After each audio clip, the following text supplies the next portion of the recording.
Hello दोस्तों, नमस्कार। Daily reading classes के यूट्यूब चैनल पे आप सभी का हार्दिक स्वागत है। आज अपन फिर से डी ग्रुप और एनटीपीसी सीबीटी 2 के लिए मैथ के कुछ क्वेश्चंस लेके आए हैं। बात कर लेते हैं आज के पहले क्वेश्चन की। और अगर इन क्वेश्चंस की आपको पीडीएफ चाहिए तो डिस्क्रिप्शन के अंदर मैंने टेलीग्राम चैनल का लिंक दिया हुआ है, वहाँ से जाके आप टेलीग्राम चैनल ज्वाइन कर सकते हो। इन क्वेश्चंस की पीडीएफ वहाँ पे आपको अवेलेबल मिलेगी। बात कर लेते हैं आज के पहले क्वेश्चन की। पहला क्वेश्चन अपने को क्या दिया हुआ है, दो संख्याओं का योगफल 23 तथा गुणनफल 120 है। क्या बोल रहा है कि दो संख्याएं हैं, उनका जो योगफल है वो 120 है, तथा अगर बात करें उनके गुणनफल की तो जो उनका गुणनफल है वो कितना है, 120 है। और अपने से क्या पूछा गया है, इनके वर्गों का योग पूछा है। मान लेते हैं अपने को संख्या नहीं पता, तो मान लेते हैं एक संख्या x है और दूसरी संख्या की बात करें तो दूसरी संख्या क्या हो गई, y। और इनका योग अपने को कितना दिया हुआ है, 23 दिया हुआ है। इन दोनों संख्याओं के अगर योग की बात करें तो योग अपने को कितना दिया हुआ है, 23 दिया हुआ है। आगे बात कर लेते हैं, क्वेश्चन में क्या दिया हुआ है, तथा इनका गुणनफल। ठीक है, इनके अगर गुणनफल की बात करें, इसका मतलब x गुणा में y कितना दिया हुआ है अपने को, 120 दिया हुआ है। और अपने से पूछा है कि x square plus y square का मान क्या होगा, इन संख्याओं के वर्गों के योग का मान क्या होगा।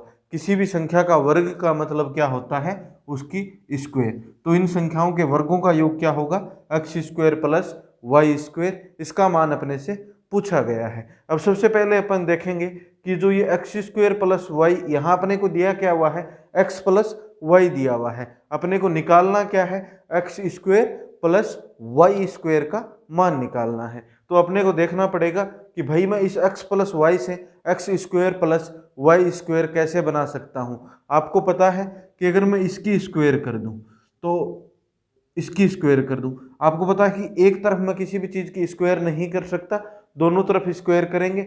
जब भी अपने को कोई समीकरण मिलता है तो उसके एक तरफ न तो अपन कुछ जोड़ सकते, न कुछ घटा सकते हैं, और न ही कुछ गुणा कर सकते हैं। उसी प्रकार अगर स्क्वायर करना हो तो वो भी अपन क्या करेंगे, समीकरण के दोनों तरफ करेंगे। अब अगर मैं यहाँ स्क्वायर करता हूँ तो आपको पता है कि x प्लस वाई की होल स्क्वायर का फॉर्मूला होता है x square plus y square plus 2xy, ये फॉर्मूला होता है। और यहाँ से अपना क्या बन जाएगा, x square plus y square बन जाएगा। ठीक है, और अपने को मान किसका निकालना है, x square plus y square का मान निकालना है। अब देखो इस फॉर्मूले को अगर मैं खोलूंगा तो यहाँ आ गया एक्स स्क्वायर, यहाँ हो गया वाई स्क्वायर प्लस 2xy, और 23 की अगर मैं स्क्वायर करूँ तो ये अपने पास कितना निकल के आ गया, 529 निकल के आ गया। अब देखो आपको एक्स वाई का मान दिया हुआ है, x गुणा में y का मान कितना दिया हुआ है, 120। ठीक है, तो x square plus y square plus 2 गुणा में क्या हो जाएगा यहाँ पे 120 बराबर में 529। इतना आप सभी को समझ में आ गया होगा। ठीक है, फिर आगे किस प्रकार से निकालेंगे इस क्वेश्चन को, देखो एक्स स्क्वायर प्लस में वाई स्क्वायर का अपने को मान निकालना है। इसका मतलब 2 गुणा में एक्स वाई को अपन 2 गुणा में 120 को अपन किधर ले जाएंगे, बराबर के दूसरी साइड लेके जाएंगे। और 2 को 120 से गुणा करूंगा तो यहाँ कितना आ जाएगा, 240। तो x square plus y square बराबर 529। और अगर अपन 2 को 120 से गुणा कर रहे हैं तो 240 आ रहा है, और 240 इधर प्लस का है, बराबर के दूसरी साइड जाके ये किसका हो जाएगा, माइनस का हो जाएगा। तो x square plus y square बराबर अपने पास कितना निकल के आ गया, 529 माइनस 240। अब अगर अपन 529 में से 240 घटाएंगे तो अगर 9 में से 0 निकाला 9, 12 में से 4 निकालेंगे यहाँ 8 बचेगा, और यहाँ 4 में से 2 निकालेंगे तो 2। अपना आंसर क्या निकल के आ गया, 289 अपना आंसर निकल के आ गया। अब बात कर लेते हैं आज के नेक्स्ट क्वेश्चन की। नेक्स्ट क्वेश्चन क्या दिया हुआ है, तीन क्रमिक संख्याओं का योग 81 है। सबसे पहले तो अपने को क्रमिक संख्याओं का पता होना चाहिए कि भाई क्रमिक संख्याएं क्या होती हैं। ठीक है, क्रमिक संख्याएं क्या होती हैं। अपने को दिया हुआ है यदि तीन क्रमिक संख्याओं का योग 81 है। सबसे पहले अपन क्रमिक संख्याएं देख लेते हैं। मान लेते हैं ये x है, ठीक है, ये पहली संख्या है, तो इससे नेक्स्ट संख्या कौन सी होगी। क्रमिक संख्याओं का मतलब जैसे 1 2 3 ले लो, 5 6 7 ले लो, 9 10 11, ये सब क्या है, तीन क्रमिक संख्याएं हैं, लगातार संख्याएं हैं, 1 2 3 5 6 7। 9, 10, 11, ये लगातार संख्याएं हैं, तो क्रमित संख्याओं का मतलब होता है लगातार। अब देखो मान लेते हैं पहली संख्या x है, तो दूसरी संख्या क्या होगी, x प्लस 1। जैसे यहाँ पहली संख्या 1 है तो दूसरी संख्या क्या है, इसमें अपन 1 जोड़ देंगे। उसी प्रकार देखो यहाँ पहली संख्या 5 है तो उससे अगली संख्या क्या है, इस 5 में मैं 1 जोड़ दूं तो 6 आ जाएगा। उसी प्रकार देखें यहाँ पहली संख्या 9 है तो दूसरी संख्या क्या होगी, 9 प्लस 1। उसी प्रकार मान लें कि पहली संख्या x है तो दूसरी संख्या क्या होगी, x प्लस 1। और बात कर लेते हैं अगर तीसरी संख्या की, तो वो क्या हो जाएगी, x प्लस 2। और इनका योग अपने को कितना दिया हुआ है, 81 दिया हुआ है। इनका योग अपने को कितना दिया हुआ है, 81 दिया हुआ है। अब देखो x और x इनको पहले जोड़ लेंगे तो ये कितने हो जाएंगे, 3x, और 1 और 2 कितने हो गए, 3, बराबर क्या हो गया अपने पास, 81। ठीक है, अब 3x बराबर क्या आ गया, 81 माइनस 3। इस 3 को मैं बराबर के दूसरी साइड लेके चला गया तो इधर ये प्लस का था, तो बराबर के दूसरी साइड जाके ये किसका हो गया, माइनस का हो गया, तो ये -3 हो गया। आगे बात कर लेते हैं x बराबर क्या हो जाएगा, 81 माइनस 3 अपॉन में 3, और 81 में से 3 निकालेंगे अपन 78 आ गया, और 78 अपॉन में 3, और इसमें अगर अपन 3 का भाग लगाएंगे तो 3 2 जा 6, 1 बचा, और 3 6 जा 18। तो पहली संख्या x का मान अपने पास क्या निकल के आ गया, 26। x का मान अपने पास क्या निकल के आ गया, 26 निकल के आ गया। तो पहली संख्या अगर 26 है तो दूसरी संख्या क्या है, मध्य की संख्या क्या है, x प्लस 1 है, तो 26 प्लस 1 अपने पास आंसर क्या निकल के आएगा, 27। यहाँ अगर आपसे पूछ लेता कि सबसे बड़ी संख्या बताइए कौन सी होगी, तो सबसे बड़ी संख्या कौन सी होगी, x प्लस 2। तो x है अपने पास 26 प्लस 2, तो सबसे बड़ी संख्या कौन सी हो जाएगी, 28 हो जाएगी। और सबसे छोटी संख्या की बात करें तो सबसे छोटी संख्या तो क्या है, x है, तो सबसे छोटी संख्या 26, और मध्य की संख्या अपने से पूछी गई थी, तो आंसर अपना क्या हो जाएगा, 27। अब बात कर लेते हैं आज के नेक्स्ट क्वेश्चन की। नेक्स्ट क्वेश्चन देखो क्या दिया हुआ है अपना, 10 वर्ष पहले चंद्रावती की माता अपनी पुत्री से उम्र में 4 गुना बड़ा थी। देखो यहां दिया हुआ है चंद्रावती की माता अपनी पुत्री से, इसका मतलब पुत्री कौन है, चंद्रावती ही है। क्या बोल रहा है कि चंद्रावती की माता अपनी पुत्री से 10 वर्ष पूर्व 4 गुनी बड़ी थी। उम्र में क्या थी, 4 गुनी बड़ी थी। इसका मतलब जो पुत्री है ना वो क्या है, चंद्रावती ही है, उसकी माता 4 गुनी बड़ी थी। ठीक है, तो यहाँ पे जो चंद्रावती है वो ही उसकी क्या है, पुत्री। अब मान लेते हैं कि 10 वर्ष पूर्व है ना, जो उसकी पुत्री की जो आयु थी, या फिर माने चंद्रावती की आयु 10 वर्ष पूर्व, 10 वर्ष पूर्व चंद्रावती की आयु अपन मान लेते हैं x है थी, तो उसकी माता की आयु क्या होगी, या फिर बोले अगर चंद्रावती की माता जो है उसकी आयु क्या होगी 10। आपने को क्वेश्चन के अंदर दिया हुआ है कि जो उसकी पुत्री की आयु की 4 गुना थी, तो माता की आयु क्या हो जाएगी, 4 गुना में x 4 गुना होगी। ठीक है, पुत्री की आयु से 4 गुना थी उसकी माता की आयु 10 वर्ष पूर्व, यही अपने को क्वेश्चन के अंदर दिया हुआ है। तो माता की आयु हो जाएगी 4x, और अगर बात करें पुत्री की आयु अपन ने मान ली x। आगे क्या दिया हुआ है, 10 वर्ष के पश्चात माता पुत्री की उम्र से 2 गुनी होगी। 10 वर्ष पश्चात माता पुत्री की उम्र से 2 गुनी होगी। अब सबसे पहले 10 वर्ष पश्चात दिया हुआ है, ये समझ लेते हैं कि कैसे करेंगे। मुझे बताइए कि इनकी वर्तमान आयु क्या होगी। आप बोलोगे सर इसकी वर्तमान आयु होगी x प्लस 10 और इसकी वर्तमान आयु होगी 4x प्लस 10, क्योंकि ये तो 10 वर्ष पूर्व की आयु है x और 4x। 10 वर्ष पूर्व है अपनी पुत्री की आयु से 4 गुना थी उसकी माता, तो ये आयु की अगर बात करें तो ये आयु जो है ये कितने वर्ष पूर्व की है, 10 वर्ष पूर्व की है। तो अगर वर्तमान आयु की बात करें तो इसके अंदर अपन 10 ऐड कर देंगे तो x प्लस 10 और 4x प्लस 10 इसकी क्या हो जाएगी, वर्तमान आयु हो जाएगी। अपने से पूछा है कि 10 वर्ष, अपने से बोला गया है क्वेश्चन के अंदर कि 10 वर्ष पश्चात, इसका मतलब क्या हो जाएगा, x प्लस 10 में 10 और जोड़ दें तो x प्लस 20 और बराबर में क्या दिया हुआ है 4x प्लस 20। ये उसकी माता की जो आयु है, उसकी माता की जो आयु है वो पुत्री की आयु की 2 गुनी हो जाएगी 10 वर्ष पश्चात। तो इस पुत्री की आयु की 2 गुनी होगी उसकी माता की आयु। अब क्या करेंगे, इस 2 को अंदर गुणा कर देंगे तो 2x प्लस में क्या हो गया अपने पास 40 और 4x प्लस में क्या निकल के आया 20। अब इस 2x को इधर ले जाएंगे और इस 20 को इधर लेके आ जाएंगे तो ये प्लस का है, ये माइनस का हो गया, और 4x माइनस 2x, और 2x की अगर बात की जाए तो अपने पास आ गया 20, और x के मान की बात की जाए तो 20/2, x का मान कितना निकल के आ गया 10। अपने से पूछा क्या है, अपने से पूछा है कि चंद्रावती की वर्तमान आयु कितनी होगी। चंद्रावती मैंने पहले ही बताया था क्वेश्चन में, कौन है चंद्रावती, पुत्री है, ठीक है, और पुत्री की 10 वर्ष पूर्व आयु कितनी है x, और वर्तमान आयु की बात की जाए तो उसकी वर्तमान आयु कितनी है x + 10 है, ठीक है। तो चंद्रावती की x का मान आ गया अपने पास 10, तो 10 प्लस में 10, अगर चंद्रावती की या उस पुत्री की आयु की बात करें वर्तमान, तो वो आयु कितनी हो जाएगी अपनी 20 वर्ष हो जाएगी। अब बात कर लेते हैं आज के नेक्स्ट क्वेश्चन की। नेक्स्ट क्वेश्चन क्या दिया हुआ है, 160 का 45%, 250 का 14% बराबर x - 23।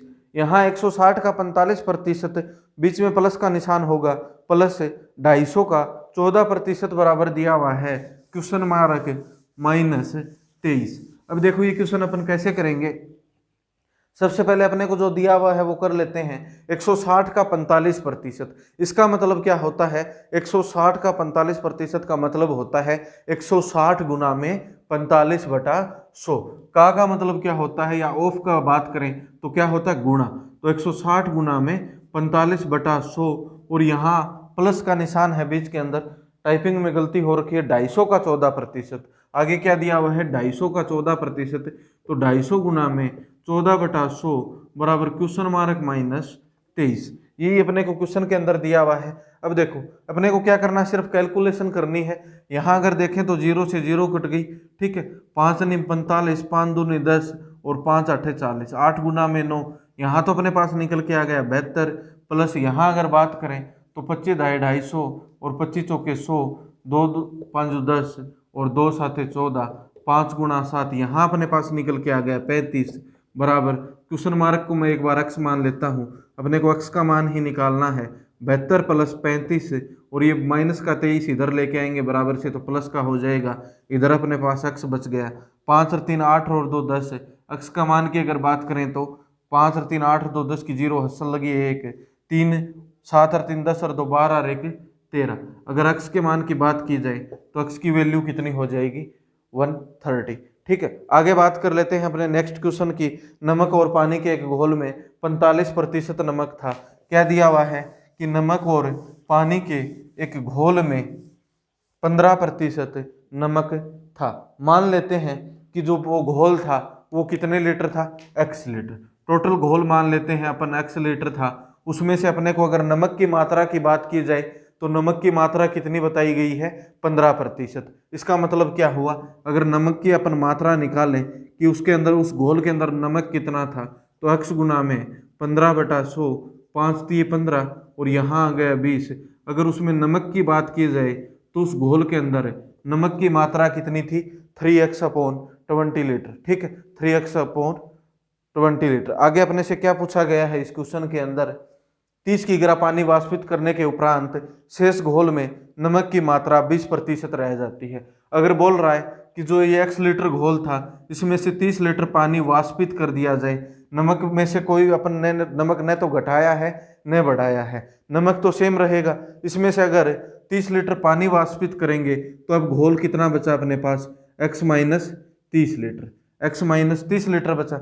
और क्या बोल रहा है, अब नमक की मात्रा क्या होगी, अगर पानी की मात्रा घटेगी तो आपको भी पता है नमक की मात्रा क्या होगी, बढ़ेगी। जब किसी घोल है उसमें अपने को 15% नमक दिया हुआ है और बाकी जल दिया हुआ है, अब उसमें से अगर जल निकाल लिया तो नमक का रेशियो बढ़ेगा और प्रतिशत भी क्या है, बढ़ेगा, ठीक है। अपन बात कर लेते हैं x - 30, अब नमक कितना बचा 20/100, और आपको पता है कि नमक तो चेंज नहीं हुआ, मात्रा तो चेंज नहीं हुई, ठीक है।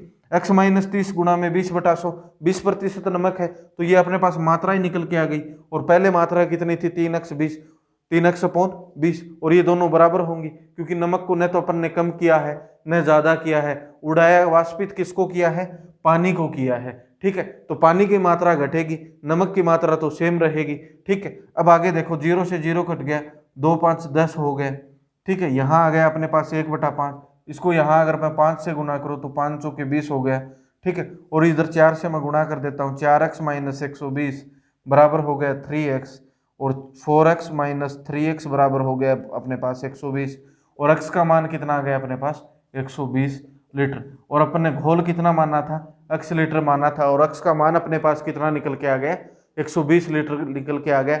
इसका मतलब क्या हुआ कि टोटल घोल कितना था 120 लीटर था। ठीक है, आगे बात कर लेते हैं नेक्स्ट क्वेश्चन पे। पेट्रोल की कीमत में 25% की वृद्धि होती है तो उपभोग में कितने प्रतिशत की कमी की जाए। क्या बोल रहा है कि पेट्रोल की कीमत में 25% की अगर वृद्धि हो जाए तो उपभोग में कितनी कमी की जाए कि जो उनका व्यय है कुल व्यय पहले जैसा रहे, जो व्यय है वो चेंज न हो, न तो व्यय ज़्यादा करना है और न कम करना है। और पेट्रोल की अगर कीमत की बात करें तो कितनी वृद्धि हुई है, पहले अगर 100 थी तो अब कितनी हो गई 125 है। तो अगर मात्रा की बात करें तो वो कितनी होगी 125 और 100। अब देखो इनका जो व्यय है 100 गुना में 125, 125 गुना में 100, अपने पास कितना आएगा 12,500, 12,500। वे क्या रहेगा, वे तो सेम रह गया। इसका मतलब अगर वह पहले 125 लीटर लेके आ रहा था तब उसे कितना लीटर लेके आना पड़ेगा 100 लीटर लेके आना पड़ेगा। तो कितने की कमी की 25 की कमी की, और किस पे की 125 पे, गुना में क्या हो गया 100, 25 के 100, 25 5 125 है। अगर 100 में अपन 5 का भाग लगाएंगे तो अपने पास आंसर कितना निकल के आ जाएगा 20%। अपने पास आंसर कितना निकल के आएगा 20%। वो अपनी खपत में कितनी कमी करेगा तो उसका व्यय परिवर्तित नहीं होगा। अगर वो है व्यय में 20% की कमी कर देगा तो उसका जो खपत है उसके अंदर कोई कमी नहीं होगी।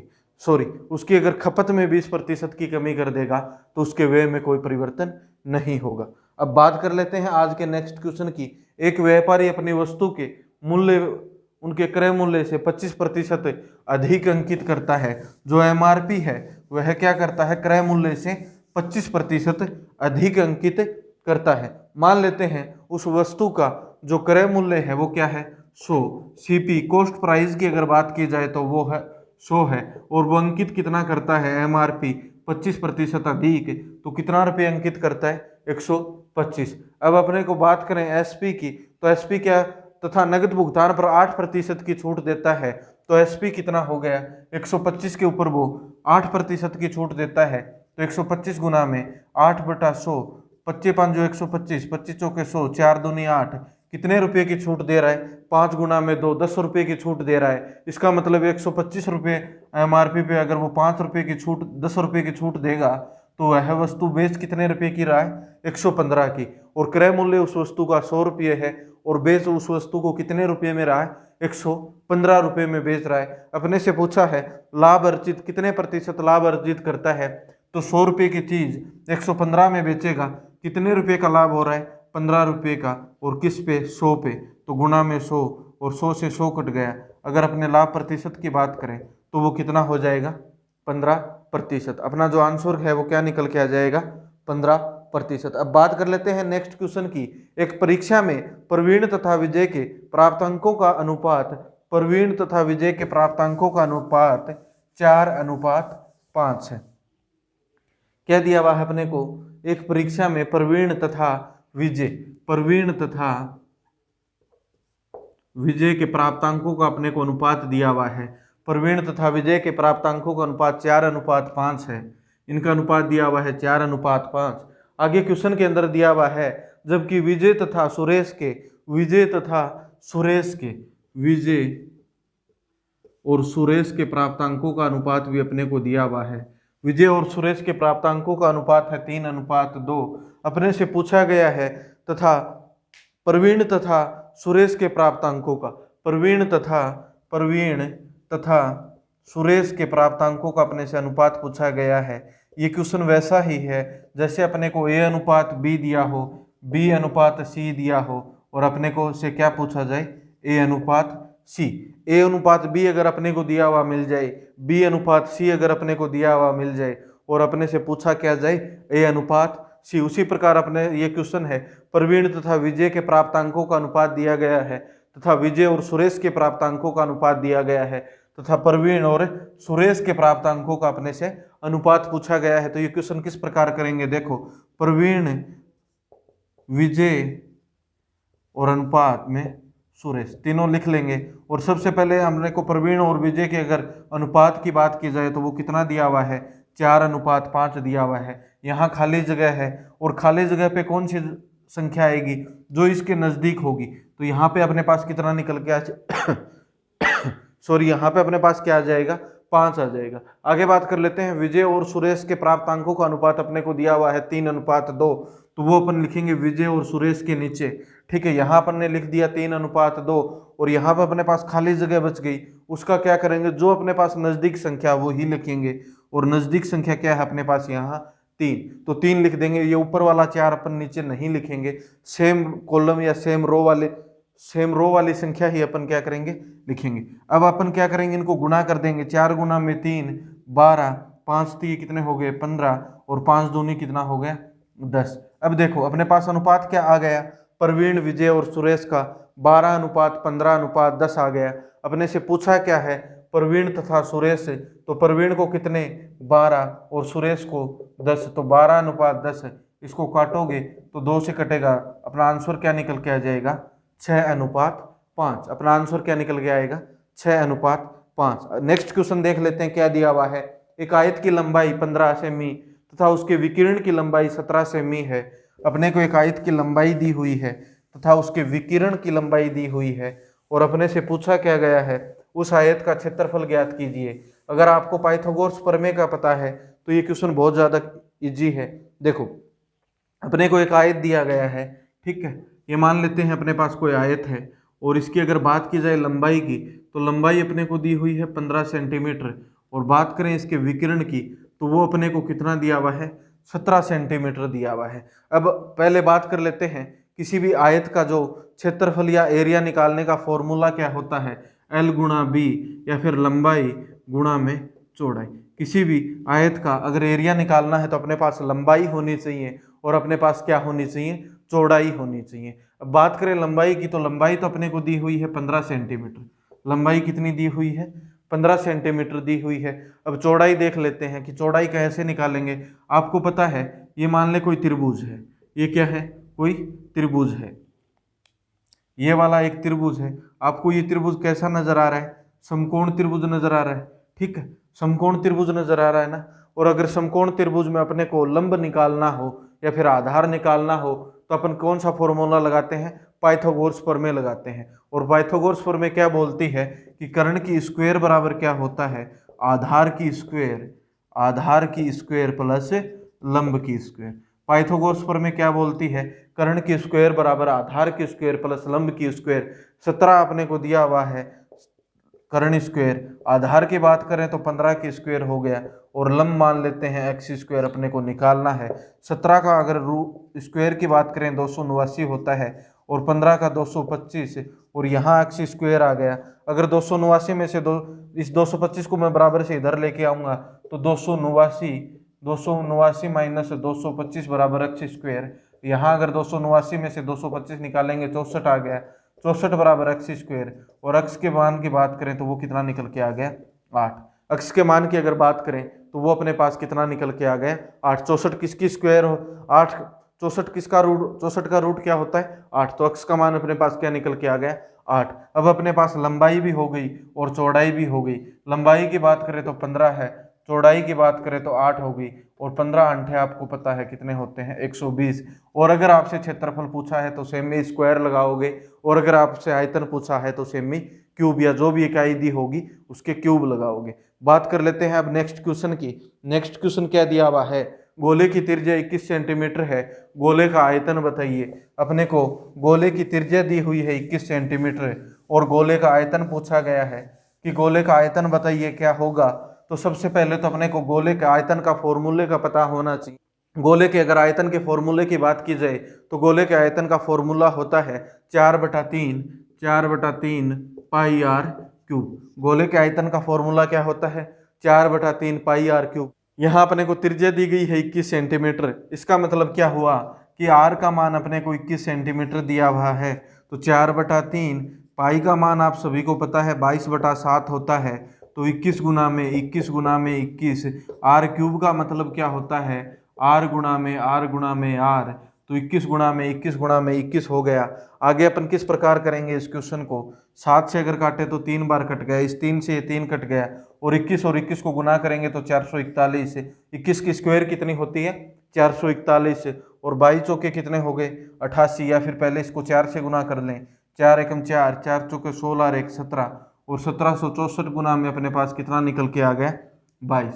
और इसको अगर आप गुना करोगे तो 1764 को 22 से गुना करके देख लो एक बार कितना आएगा, 4 दूनी 8, 6 दूनी 12, और 7 दूनी 14 और 1 15, और 2 एकम 2 और 3, यहाँ आ गया 8, यहाँ आ गया 2, यहाँ आ गया 5 और यहाँ 3, तो 8, 8 2 10, 5 और 2 7 और 1 8, 5 और 3 8, 38,808 सेमी क्यूब। अगर इस गोले के आयतन की बात की जाए तो इस गोले का आयतन क्या हो जाएगा 38,808 सेमी क्यूब। मैंने अभी अभी बताया था जब भी आपको आयतन पूछा जाएगा तो आप सेमी या जो भी आपको इकाई दी हुई मिलेगी उसको क्यूब लगाओगे। अगर आपसे एरिया पूछा जाता है तो आप क्या लगाओगे स्क्वायर लगाओगे। ये चीज़ें दोनों याद रखनी है, कई बार ऑप्शन में दे देता है, जैसे यहाँ आपको ऑप्शन में मिल जाता है 38,808 सेमी स्क्वायर, तो सिर्फ 38,808 को आप देख के आंसर को टिक मत करना, एक बार देखना आगे कि सेमी क्यूब दिया हुआ है या फिर सेमी स्क्वायर दिया हुआ है।